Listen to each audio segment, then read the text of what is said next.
Think of the people you interact with every day. Would you want to spend a day in a canoe with them? Hi, I'm Nathan Mercero, CEO of Planning Alternatives. We're a disruptive brand in the financial planning space with a point of view that true wealth has nothing to do with money. Growing up in a small town in Canada, I experienced examples of families with money and without. It started me on this journey of understanding wealth and the idea that spending a day in a canoe with someone could be one of the best investments you could make.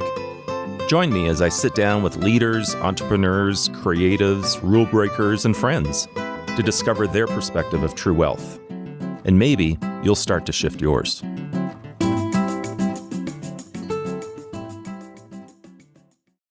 Well, today I am very excited about our special guest on Day in a Canoe.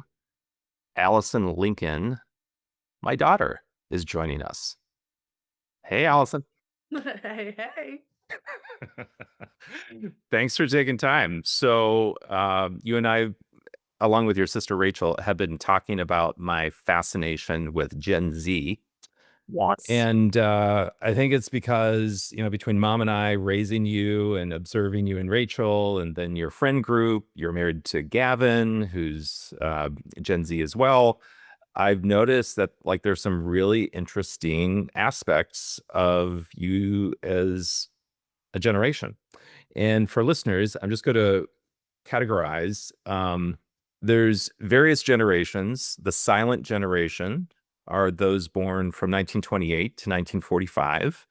There are baby boomers born 1946 to 1964. There's Gen X. I'm in Gen X, born 1965 to 1980.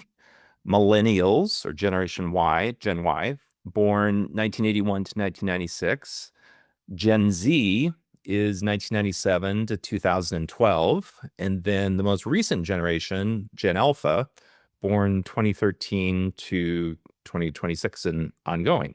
So every generation has its own unique characteristics, and we're often informed or influenced by world events as we grew up or culture, things like that. So today we're going to do dive into Gen Z. And Allie, you're in a moment that just feels very different from when I was your age.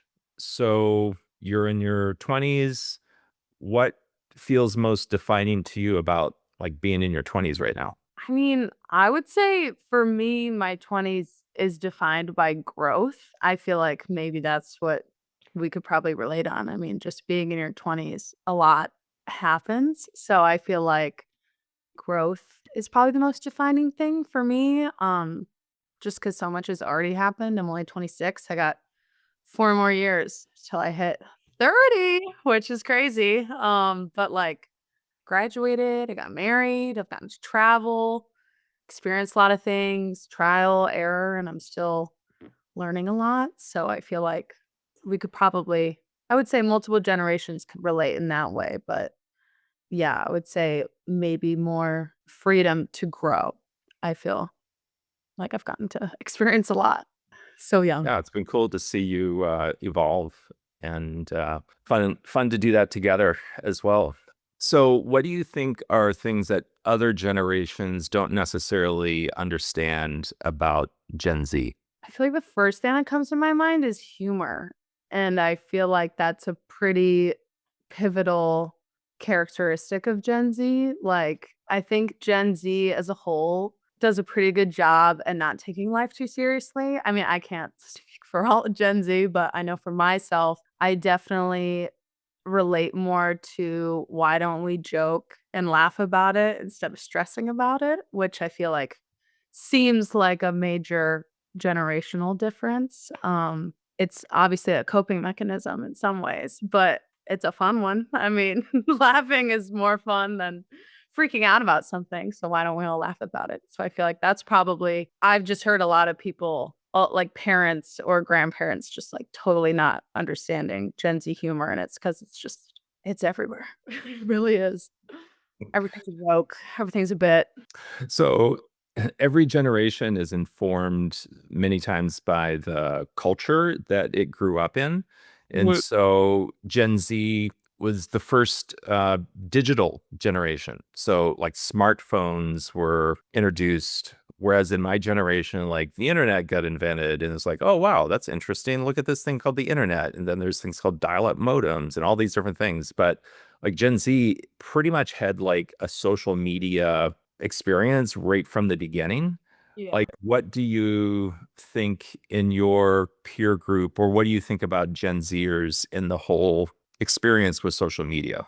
What have you observed? It's something that I think about in a way of I feel old compared to this next generation already, but then I don't ever think about like, oh yeah, like you guys literally were seeing these things being created for the first time that we were just grown up having a MacBook in the house. And but I grew up with a flip phone. I'm happy to say that I experienced a flip phone as my first phone, not an iPhone. So I feel like yeah, there is this strange I guess in my head, I don't like it, but that's because it's all I know, and of course, I can look back at older generations and think like, I think I just believe that we're not supposed to know everything that's happening in the world at all times and have so much access to everything.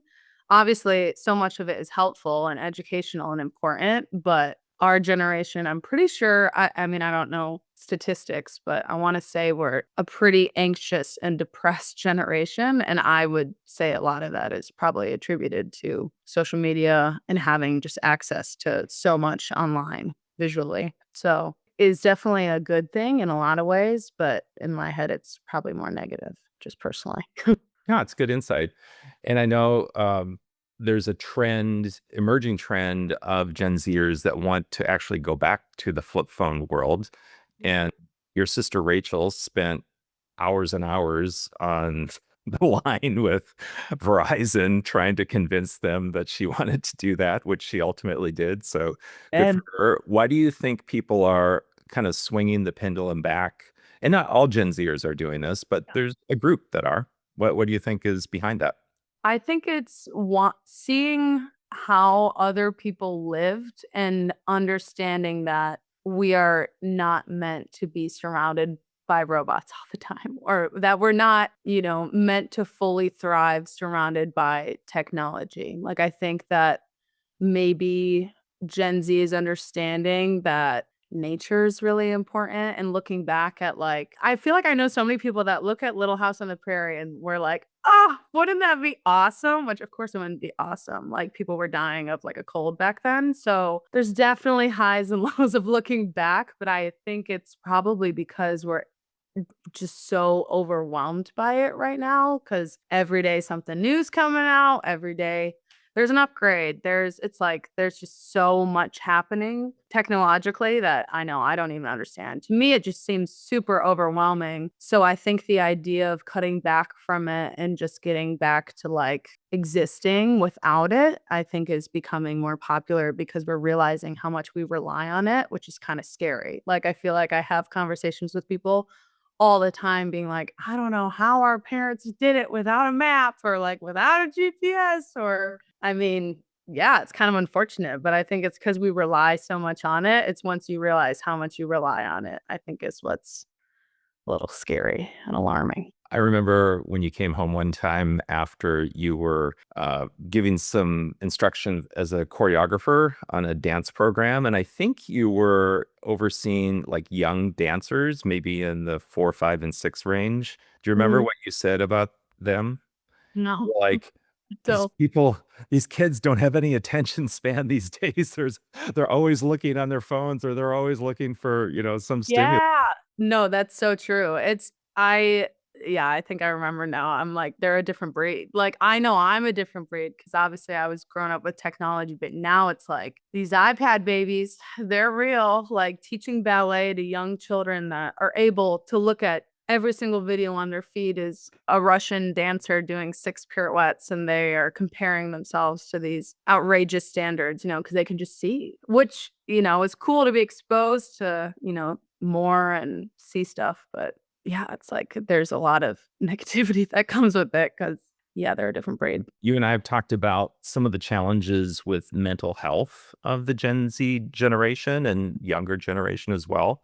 I think that's really one of the silent pandemics that exist. And part of it is because of the immediate digitization of people getting entrenched in social media.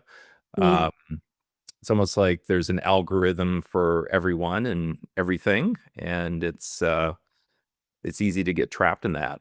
How do you stay out of that trap? I mean, I think you just have to have like a solid backbone in certain ways. It sounds kind of harsh, but it's like I know like you have to be really secure in your beliefs and your morals. And for me personally, I know that social media can be super fun. Like I love it in a humorous way. My algorithm knows what I want to see. I get kitten videos, I get craft videos. I get like to me it's super lighthearted and awesome, but I know a lot of people that have to have like strict time limits on things like that because if you're not that it's if you don't have morals or a good backbone or something, you can't handle it, but it helps to just have a certain security of knowing who you are and knowing that life isn't about comparison. And if I spent all my time looking at people on social media thinking, oh, I wish I was that. Oh, I wish I was this. Like, I'm generally a pretty naturally content person, so I know social media isn't always the biggest deal for me, but I know like Gavin's been off of social media for I wanna say 2 or 3 years now, and it's just 'cause he just mentally can't handle it. I respect that. That's a great choice. Now you're talking about social media and algorithms and how all these things come into play. How do you know who to trust or what to trust when you kind of are bombarded with all of this stuff? How do you figure that space out? I personally don't trust a lot of anything anymore. I know like for me personally, like I'm intentionally trying to live in a way that Jesus lived. So I'm trying to live a life where the Bible shapes why I think and how I make decisions. So I am happy that I can look at that as my resource for the most part because I mean, you can read an outrageous headline on social media, believe it without even looking into it, and then you look into it, and then half of the story isn't even true. So, I just really try not to trust much that I see online. I try to, like, view from both sides and hear a little bit of everything, but it just seems like the goal isn't to express truth anymore online, it's just a jab at each other. So that's when I'm like, I'm just gonna take a step back and trust what the Lord says because it seems like you really can't trust much online. So I try to take everything with a grain of salt, unfortunately. Yeah, that's good wisdom. And I respect that, respect the faith that you have and how you express your beliefs and your perspective through that lens. And what I've observed is that it's become a grounding aspect in your life where you feel that it gives you more stability. The other thing that I've observed about Gen Z, and this is coming from my work side of a perspective, is that we host family meetings with families to talk about this topic of money. And Mhm. when we get the family together, we might be talking about like what are the values of the family, the history of the family, what life might look like if there's different circumstances that evolve health wise or different circumstances. And it really is this activator to get the family to talk about some of the things that are important, but often get ignored just because no one wants to deal with the elephant in the room. And what I've observed is that the younger generations, and specifically Gen Z, they are very influential in terms of their opinions around to their how they affect their parents and their grandparents. And it's not that I've observed anything that's demanding or a negotiation tactic. It's more, I think, the opinion that, hey, this is my point of view. And it really gets received well within the family unit. So I think that's what makes, to me, Gen Z very interesting. And then in the context of the finance world, there's this big generational wealth transfer that's going to take place over the next 20 to 30 years where baby boomers who have been the main beneficiaries of this generation of wealth are going to be passing that on to successive generations, many of which are in Gen Z. So maybe we have had some money talks as a family, Mm. and How have they gone from your perspective? I've tried not to be a lecturer or say this is what you have to do or don't do. I think we've been more exploratory around topics of money, but what's your point of view so far on just these family conversations about these topics like money? I mean, I feel like I always walk away just feeling incredibly blessed. I mean, the fact that we even get to have sit down conversations about money and how we use money and how we can utilize money has always it seems like it thankfully is always centered around trusting each other, and I always feel encouraged by it because I know and you've verbally expressed how you trust us, and you've led us really well and you've taught us a lot of great things, and I feel like now there are like little sayings that I'll find myself saying. Oh, what is it? Money is energy, let it flow. That's what I've been saying now. All thanks to you. You got to let it come and you let it go.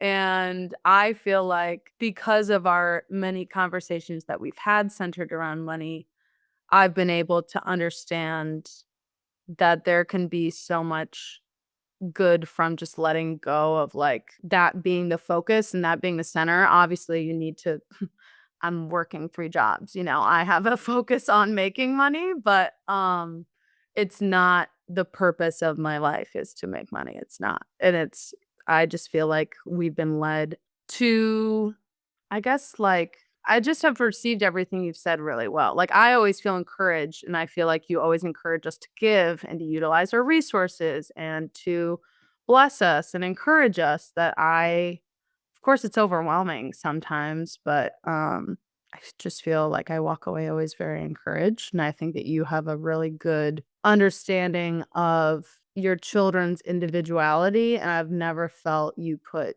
pressure on us in any way to, like, fill your shoes or step into your role in that kinda way. Like, you've allowed us to each have our own values that might look different than maybe yours and mom's are, and then also encourage us and bless us in that way.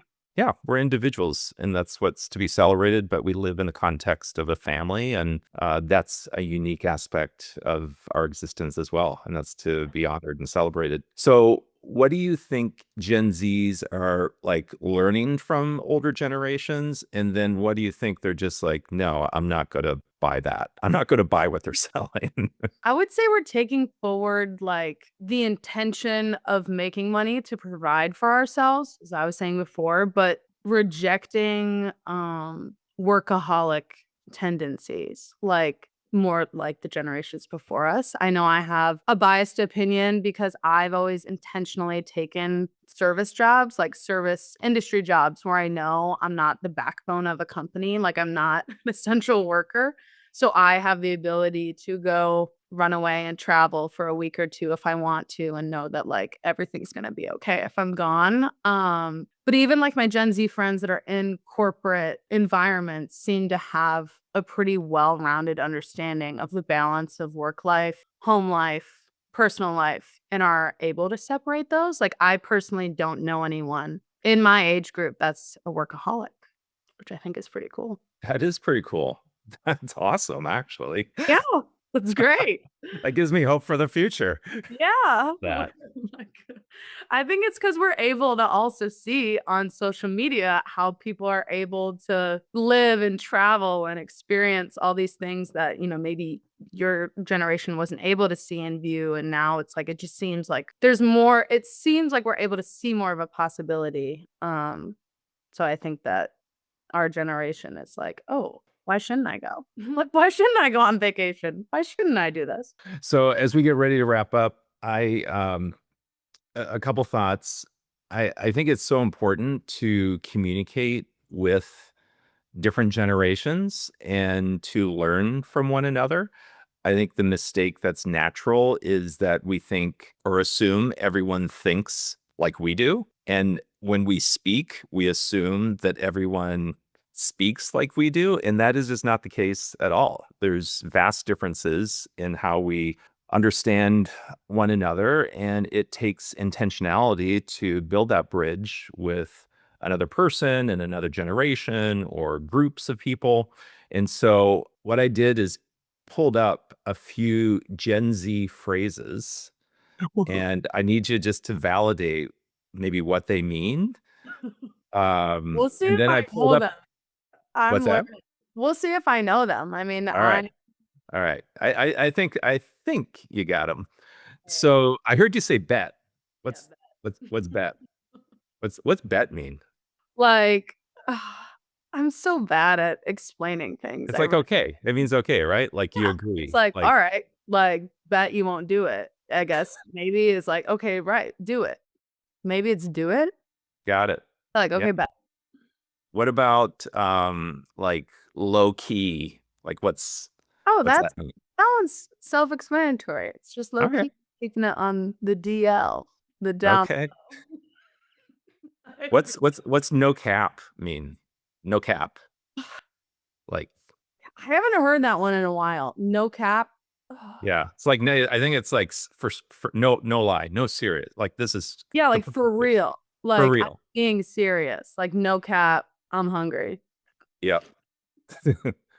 What's POV? Point of view. Point of view. Yeah. And that's probably because we always have these things in front of our faces. So it's like POV. You're you're on a podcast. It's me right now. Delulu. Have you ever heard of Delulu? Oh yeah, delusional. Delusional. All right. So here's some phrases that are from boomers. You don't have to know them. Just let me know if you've heard of them before. Hard copy. Nope, never heard that. No, hard copy. That means like a printed document. Oh, like I know what a hard copy is. I thought it was like, is it like a saying? It's kind of like a phrase, you know. Did you ever hear the term company man? Mm-mm. Yeah, it means like it's what boomers used to refer to like a loyal person, like paying your dues. Have you ever heard of that phrase? Pay your dues. Like you just got to put in some things to earn your status through time. Climbing the corporate ladder. Did you ever hear of that phrase? Oh yeah, I actually just saw a dance performance about that last Oh, night. really? And how Mhm. did they portray that? There was a large ladder, and they were screaming at some people up there. It was pretty intense. It was really good. It sounds like a good capture of a boomer work setting then. Yeah, it was an unhealthy piece. I'll say that. Fair enough. Well, that goes back to your observation about Gen Z rejecting the workaholism of the boomer generation and even successive generations. And I think there was like a sense of merit, like it was a pride thing that really motivated boomers to achieve. And it's not that it's wrong, it's just that they were some of the first generations that ever experienced things like a great job or a college education and a home purchase and things like that. So it's just so interesting to see how different generations have different value sets and how we're all growing and evolving, but we're unique and different at the same time. Well, hey, it's been fun hanging out. Thank you for your Gen Z insight. I really appreciate it. I appreciate you and Rachel. And I love how you have like such a unique bond with each other and you have very different ways to express your belief and value set, but you also you're constantly anchored in your love for one another. So that's been a real inspiration to see that unfold. And you know, if you'll let me, I'd like to hang out with your friends once in a while just to kind of like, you know, Pick the Gen Z brain. pick the Gen Z brain. Exactly. Yeah. To More be than welcome. continued. Yeah. Get some friends on the pod. There we go. Love you. Love you. Thanks for listening. If you enjoyed the show, please leave a review. To discover what wealth means to you, please take our assessment at planningalt.com.